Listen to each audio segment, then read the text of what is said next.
From classic to quirky, we couldn't resist ending this programme with the hokey cokey of confections. Chilli and chocolate may seem like rather odd bedfellows in a show about sweets, but in this recipe they really are the most dazzling treats. Hot and cool, sweet and sour, you're gonna love them. These are my tequila chilies. This next treat is probably the most weird and fantastic recipe. I've de-seeded my chilies and I've had them soaking in a couple of tablespoons of silver tequila for about 48 hours. You can use gold tequila if you want. I just personally prefer silver tequila. Did you know that the majority of the heat in a chilli is in that pithy bit inside? Oh. Not the flesh of the chilli, but the actual pithy bit that holds the seeds in I thought it was place. in the seeds. No. Well, you're a mine of information today, darling. Are they finished yet? Not quite. Now for the ganache filling. And for that, I'm using 50 grams of white chocolate. Just stick it in a bowl over a pan of warm water. Don't let the bottom of the bowl touch the water and don't let the water get in the chocolate because it'll ruin your chocolate. So that is my top tip for today. Let that melt and I'm going to add 1 tablespoon of double cream. And that'll take about 2 minutes. Once the chocolate has melted, take the bowl off the heat.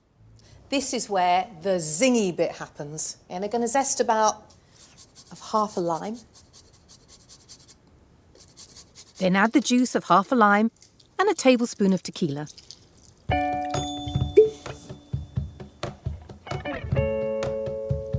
And so that ganache is lovely and glossy, you're going to add about 25 grams of butter. You're going to mix together that lovely butter with that sweet chocolate. And now that smells like a very alcoholic ganache. Allow the mixture to set in the fridge for a couple of hours, by which time it'll be ready to fill the chilies. Just do a little bit of quality control.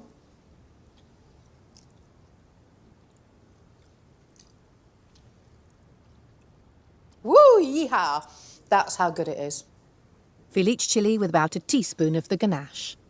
Now, I know you're looking at me from your sofa and you're thinking you are truly weird because these look like I should be putting cheese into them. But bear with me because the combination of the lime, the heat from the chilli, the sweetness from the chocolate is absolutely stunning. It does a complete hokey cokey with your taste buds. I'm dipping the chilies in even more tempered white chocolate. So I've already tempered a bowl of white chocolate, which means taking it up to 42 degrees and then letting it cool to about 27, 28 degrees. That's the best temperature to start to use it. It means that it will be shiny and it will have a lovely snap when it's set. Dip that chilli without mercy into the white chocolate.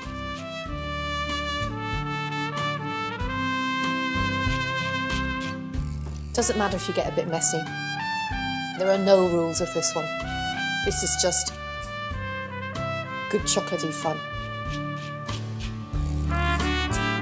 As a finishing touch, sprinkle with a generous chuckle of sea salt. I've got the sweetness, I've got the zing, I've got the heat, and I've got the salt. I think that's about as near perfect as any treat could be. That's it, done. I'm going to put them in the fridge, I'm going to let them set, and then I'm going to feed them to Mr. Greenwood.